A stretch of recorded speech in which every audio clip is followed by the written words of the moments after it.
Cut for propagation, a gardener's guide to multiplying plants.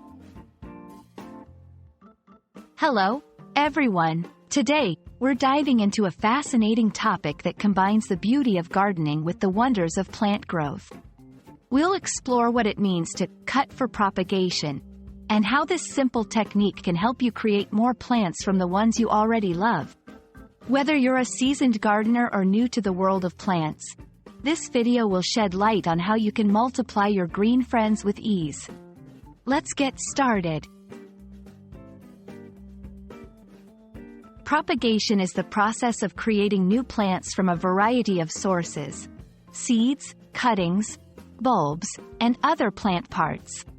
Today, we're focusing on cuttings. This method involves taking a part of a plant, such as a stem or leaf, and encouraging it to grow into a new plant. It's a cost-effective and rewarding way to expand your garden or indoor plant collection. The phrase, "cut for propagation," refers to the action of cutting a piece of a plant specifically for the purpose of growing a new plant from that piece.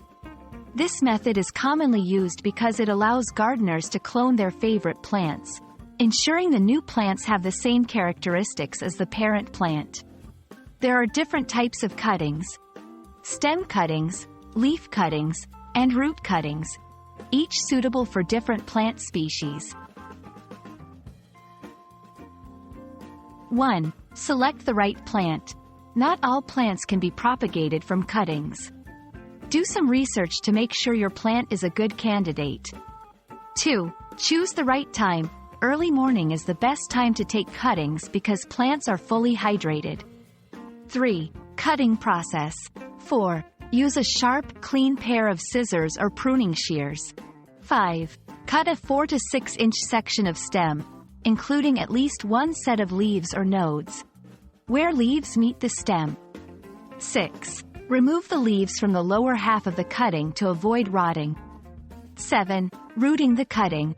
8. Place the cutting in water or a moist potting mix.